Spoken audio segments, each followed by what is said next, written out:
We saw the Heat from Miami dealing with the Milwaukee Bucks. And that was in the first round, first match series, the semi-final right in the NBA. Of course, games continue today. And the Western Conference, they are still all to play for. With the Jazz, of course, Denver Nuggets, while OKC Thunder against the Houston Rockets have headed into March the 7th in that one. US Open returns officially yesterday. Of course, we saw top seeds crashing out. Don't forget what happened over the weekend in Spa, Formula One. Lewis Hamilton drawing closer to a record of Michael Schumacher. And these and many more we're discussing this afternoon on Midday Sport right here on Pensioners 106.7 FM at Barry Gonigeke, the city of Ibadan. The guys are seated to take you around the ever intriguing world of sports. I remain Raymond to look where the sports illuminator. So welcome aboard. Of course, Idris and of course Femi Shitu both are here. Good afternoon, guys. Yes, good afternoon to you, the Sport Illuminator. Good afternoon, Femi Shitu. Yes, it's pretty much a feeling for me to be here to talk sport again. And, well, talking of the review of games that we're set to do this afternoon, I mean, the US Open kicked off, no doubt about that, yesterday at Flushing Meadows, New York City. And we saw a host of top seed players, getting off to a good start. And, of course, but the likes of Coco Gauff and maybe John Isner, they had a bad day in office. Yesterday. And you talked about the Formula One. And for Lewis Hamilton, I think it's beginning to look like he has taken the Formula One season, the 2020 season, all by himself. Now, he's completely dominating everything in the world of Formula One. I mean, 5 races he's been winning. And of course, well, I don't know if there's anyone that can actually beat him off to that this season anymore. But, well, I think we are set. Yes, we are set to do all of that. Okay, Femi Shitu. Good afternoon, Raymond, and good afternoon, Idris. And of course, good afternoon to every of our listeners out there. Yes, it's another exciting time to be on the show. And of course, let me just take it from the Lewis Hamilton, victory going into the Belgian Grand Prix. I think I said it at a couple of weeks ago. I think that was last week. I wouldn't be surprised if, turns out to be the winner again. Of course, he was the eventual winner in that one, making it the 68 wins for Mercedes. And that was the 89th victory overall. This man is just, keeper, defying the odds. And with 48 points lead over Red Bull's Max Verstappen, you can't deny the fact that he's going to win his 7th championship to tie level with Max Schumacher's record. Okay, we'll pick it from Formula One. Then, since you guys decided to give the Formula One introduction, of course, yes. Yeah, over the weekend, the Belgian Grand Prix, and of course, Hamilton expectedly, even though the last 2-3 years has not been so good, there have been a Mercedes Grand. But this time around, Hamilton has another plan.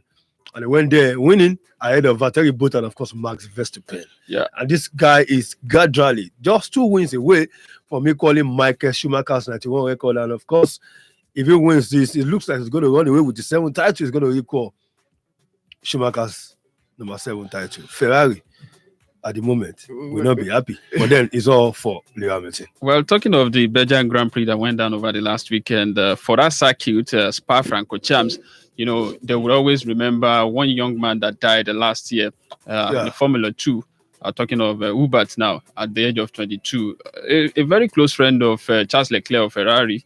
So I think every driver, would be so emotional, I guess. Of course, well, Lewis Hamilton started on a pole position, just like he won on Saturday in the qualifying race. And of course, he got off to a fantastic start on Sunday with the likes of Valtteri Bottas, teammates, and of course, Max Verstappen.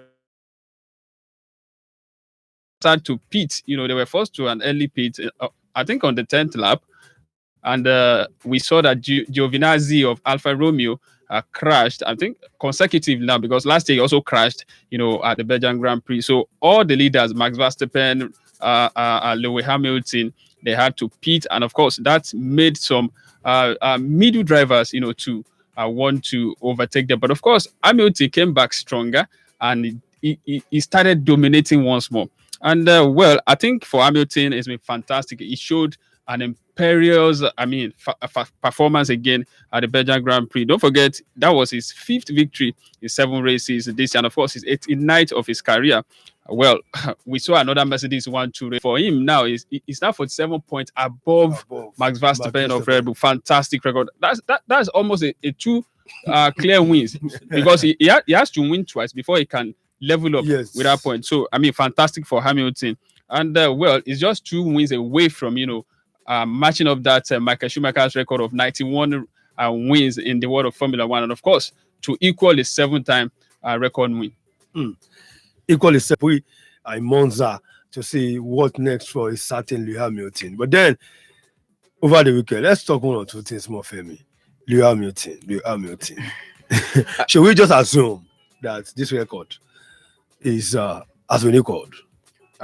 Raymond, I think except something drastic. Well, I don't see. This is just my own opinion, honest opinion. I don't see anything drastic happening again. I feel like Lewis Hamilton is actually very, very commanding. And if you look at this stage of the campaign, also very healthy points lead over Red Bull's Max Verstappen. You want to say that, okay, he's beaming on confidence. And if you look at the kind of caliber of names he's compared with now, look at the man he's gunning after, talking about Ferrari's Michael Schumacher's. Then I think it was completely dominant with Ferrari in the early 2000s, winning straight 5 world championship. And then you look at the record of Lewis Hamilton now. He has won 5 of the last 6 world championships. Ferrari will be hungry at the moment. It's not about getting angry at the moment. They know what they are doing that is wrong, and they just have to fix it. But I don't think now is the time for them to fix that. They know they cannot do it now. It's not something they can build. In fact, in the next few days, you cannot do that. Not this year anymore. And don't forget, I think Matteo Binotto came out to say that this problem we know we have, but we cannot fix it now. We want to start to rebuild.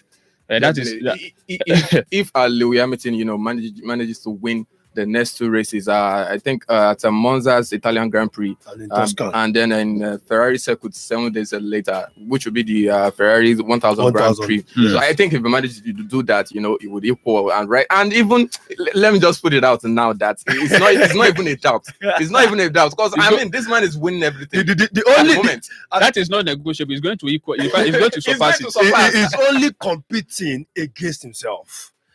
And he said something in his post-match, after winning. Then he said it must have been boring. I have forgotten the way he said it now, but he said it must have been boring for the viewers, because when he was a little boy watching Formula One, Mike Schumacher's, winning and winning over again, you feel like you get bored. You need to bore you to sleep and all that. So it's a very good thing going forward for the Mercedes, because Lewis Hamilton has actually been dominating all season. I don't see that changing anytime soon. Lewis Hamilton has been dominating all season. So he won over the weekend on Sunday over Valtteri Bottas and of course Max Verstappen. Daniel Ricciardo had the fastest lap in that one, getting an extra point. Of course, Esteban Ocon of Renault. This time it was Renault replacing the Racing Point.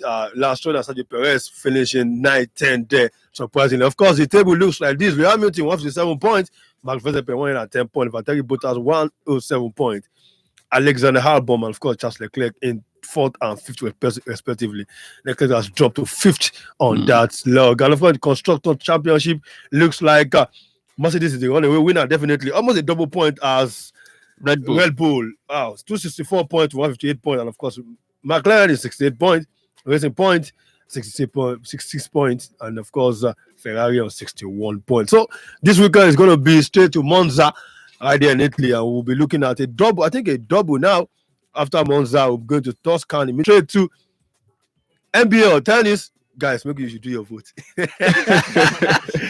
NBA tennis. Let's talk NBA. Let's talk NBA. Okay, NBA. Of course.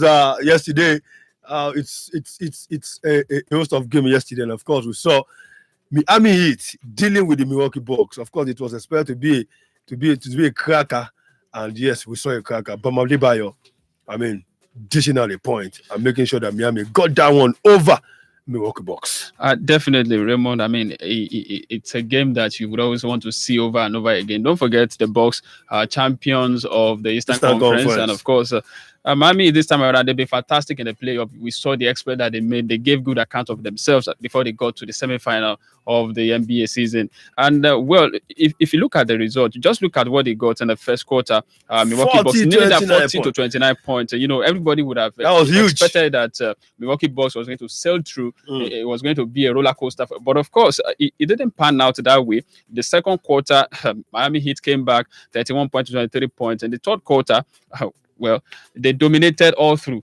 Apart from the fourth quarter, it was all wins for Miami. And you could talk about Jimmy Butler, Raymond. I mean, amassing 40 points in that game. Fantastic fun for him. 2 assists, 4 rebounds. And well, for the MVP, Giannis Antetokounmpo. No, not Antetokounmpo. Antetokounmpo.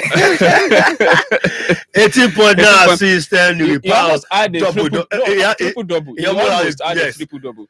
But well, that it wasn't enough. But then, so that point was far. It was very low. Compared to his but to his normal 30 points. I mean, we all know him for, and of course, I think Chris Middleton another 28 points. That was the best performance for Bucks yesterday. 28.6 rebounds, 5 assists. Booklet.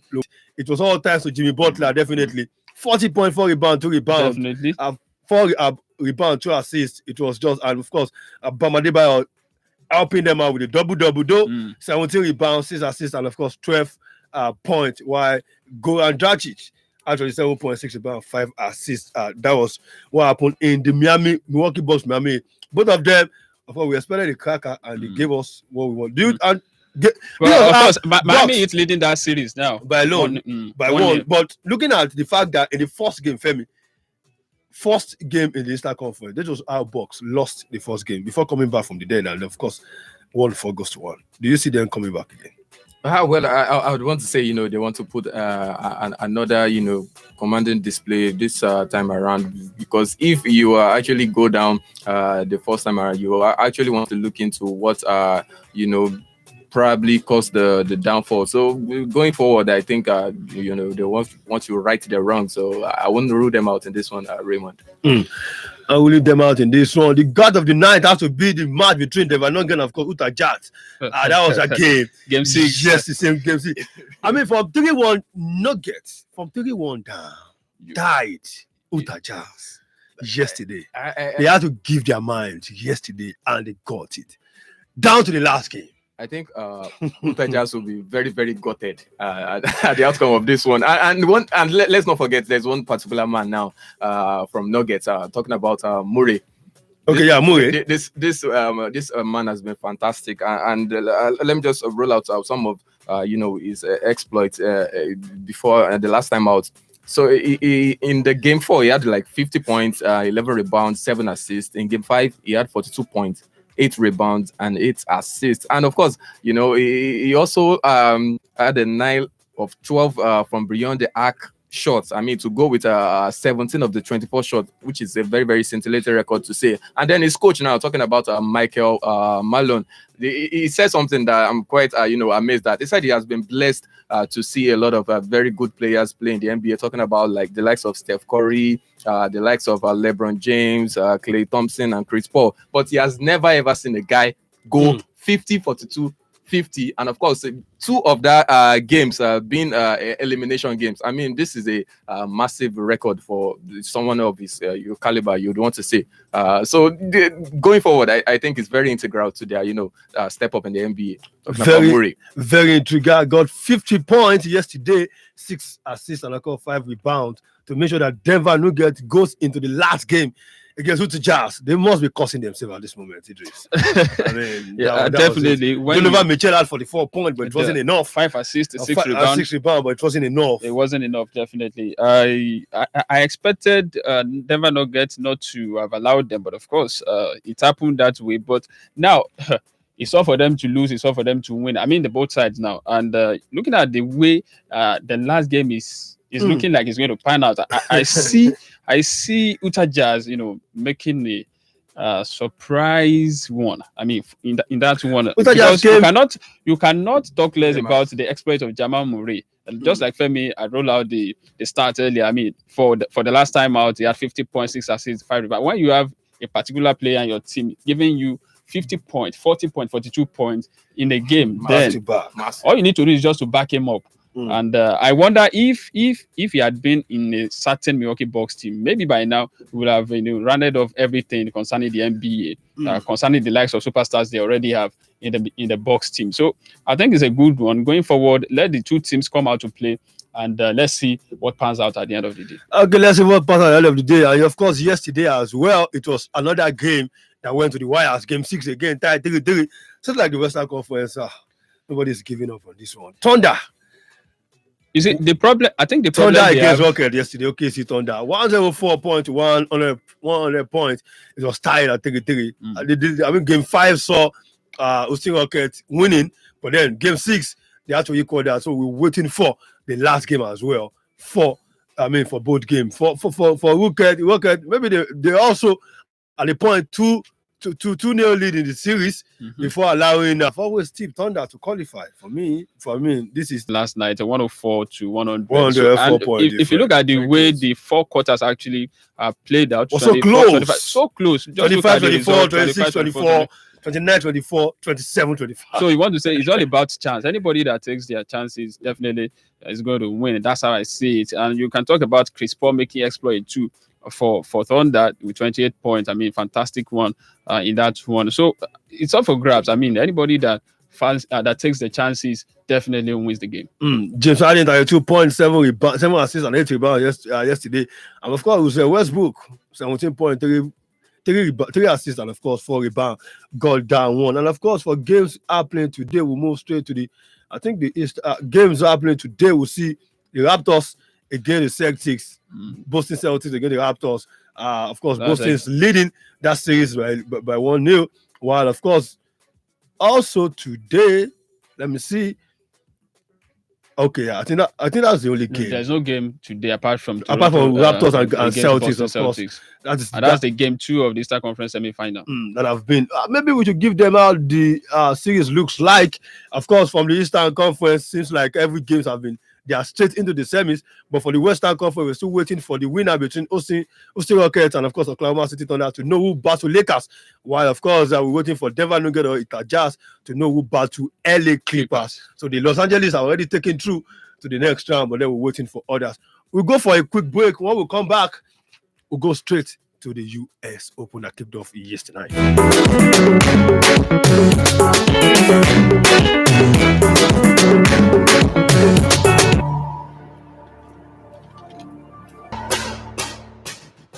You've heard the fans. Frank Lampard, Andre Iniesta, and Zinedine Zidane. I choose Frank Lampard, Paul Scholes, and John Mikel. You felt the tussle. Yes, he went to La Liga where he flourished more. I said he racked up more goals and assists. Now it's about to turn into a war. It's a one league team. What about one team league? One team league.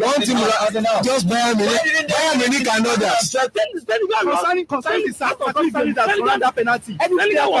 It's the first ever sports tussle competition in your state. 16 tusslers, 1 winner.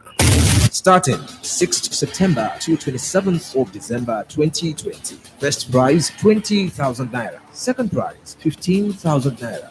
4 p.m. on Pensioners 106.7 FM. Available in New Cable. Host Raymond Stululope, the Sports Illuminator. For further inquiries, sponsorship and advert placement, contact Pensioners FM on 0906 286 4317, 0906 286 4317, or the Sports Illuminator on 0902 672 1042, 0902 672 1042. It's the first ever sports tussle competition.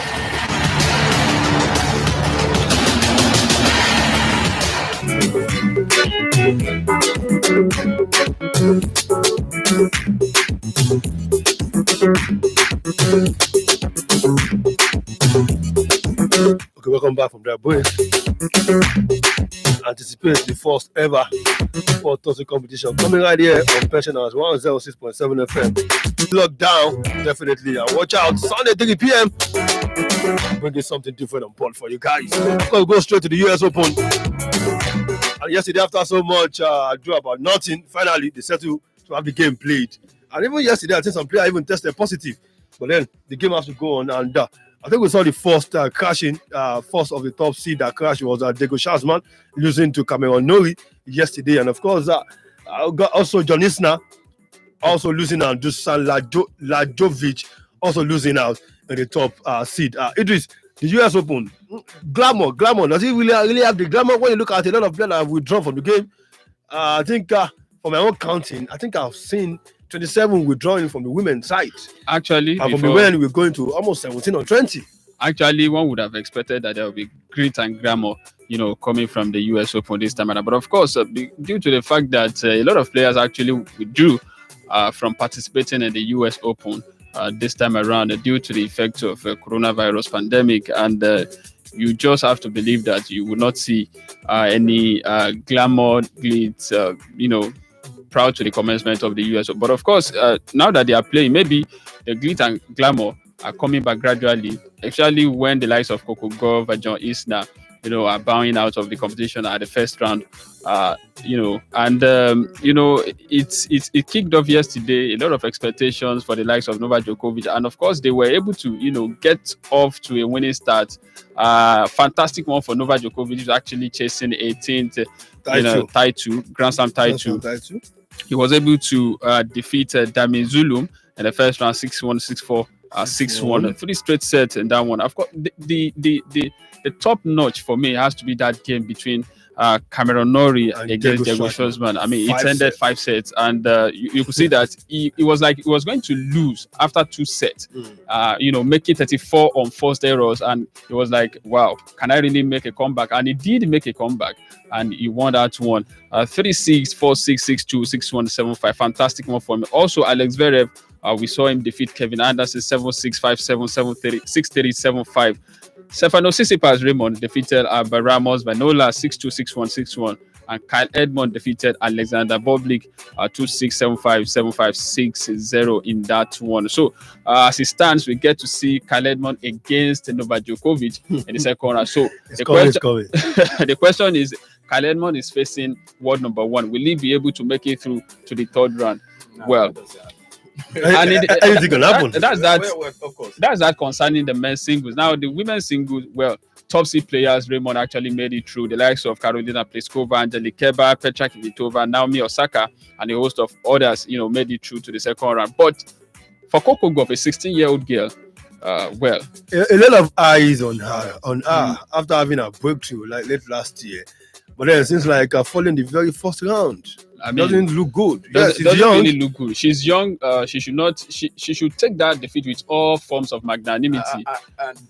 Let's not forget Idris. If you look at the opponents now, talking about Sevastova, this was a person that is a semi-finalist. I think 2 years ago at the French Open. So if you look at the experience on her side, and definitely if you add what Coco Gauff said after she got defeated, she said, she's still pretty more young. She's already on the learning curve and all that. And if you look at the likes of Sevastova that have already been ahead of her in the game, they have what it takes at the difficult moment when things are not even really going down. And even she made one very admirable comment on Coco Gauff. She said she wished that she was playing at a level when she was age 16. I mean, it shows the fact that she's headed towards the right direction. So it's a good one for her. She didn't take that one with so much, concern like that. She's a good player, obviously. And 16 years old, man, she has a long way to go, even to beat all the records that she can find in ahead of the players like Serena Williams and the likes. You understand? She has a long way to go. But then tennis. Mama Serena will be playing today. Chasing that record again. Maybe this is the best time for her to do, because all of the top seeds have, except for Naomi Osaka, I think most of other top seeds have. The defending champion, Andreescu is out. Ashley Barty is out. Belinda Bencic is out. Kiki Barthez. Simona Alep. So who knows? It could just be our best shot to get things done. Well, to so many people, they will be thinking this is our opportunity of getting that record that she has always been wanting to get. But don't forget that they just concluded the Southern and Western Open. She lost out again. Yeah. She didn't even get to the semi-final. She lost out. And you want to say, if you cannot get to the semi-final of the Western or Southern Open, how do you want to make it through to the final of the US Open, where you already have the likes of Naomi Osaka and this one, Angelique Kerber, a host of other fantastic players. Though she might want to say that a host of, A-list tennis players in the women's singles have pulled out already. The likes of Ashley Barty, just like you were mentioning names before. But we've still got some, quite fantastic tennis players in this one. The likes of Karolina Pliskova, Angelique Kerber, Petra Kvitova, even Naomi Osaka. They are still very much around. And all of these guys actually made it through to the second round, Raymond. So, but for Serena, she's playing her first game of the US Open today, and I just pray that she Makes it. you are praying for her. They can cause an upset. Is that what you're trying to say? Playing against her fellow American Chrissy Hahn today. Serena Williams top seed against today at the Ashes Stadium, main court. She might be lucky. We'll see how that one pans out. But then talking about the men's singles, Idris said something the other time about the glitz and glamour that surrounds the US Open this time around. I think if you look at the tournament and you're seeing the absence of regular top names that used to grace the occasion, like Roger Federer, that has 20 Grand Slam titles, and Rafael Nadal with 19. I think that makes it, and even natural at that side, that makes it very, very easy for Novak Djokovic, who is the world number one at the moment, to go so he's the heavy favorite. He's the heavy favorite, and of course, in this year alone, year 2020, he has 24-0. Like, he has won 24, 0 defeat. That's a massive. It's on form, real form there. Okay, main games today on the main court. We're going to see the movie against Yoshito Nishioka for Christian against Serena Williams from the women, and of course also for the women, Venus Williams against Karolina Muchova today. We're going to see last year finalist Dani Medvedev against Federico Delbonis. Other games, we see Gabi Muguruza against now Ibino, Juma Muna against Dominic Thiem, second seed. Of course, also see Sofia Kenin against Yanina Wikimeya, Madison Keys against Timmy Babos, Grigor Dimitrov against Tommy Paul. All are playing later today. Just continue, guys. Time don't come again. You have to start. Okay, for the prizes, $3 million for the winner, and of course, both male and female. $3 million are going to. If you go to the final, $1.5 million. I think I'll start playing tennis. This one is much. And before we leave, Raymond, coming from the world of boxing now, Alexander Usyk is saying that it's going to enforce. Yes. That Anthony Joshua comply with the WBO rules, which state that they must meet in a mandatory title fight. Already, we know that Joshua has agreed terms with Tyson Fury to decide the undisputed heavyweight champion, but he still has other contenders snapping at his heels. And maybe that's how we wrap up the show for this afternoon. Definitely, thanks, guys. We meet again by 3:15 p.m. for Sport Roundup, where we discuss football. 360, of course, we have to go now. Many times my producer about 28 Tiamiyu, and of course, this is on duty.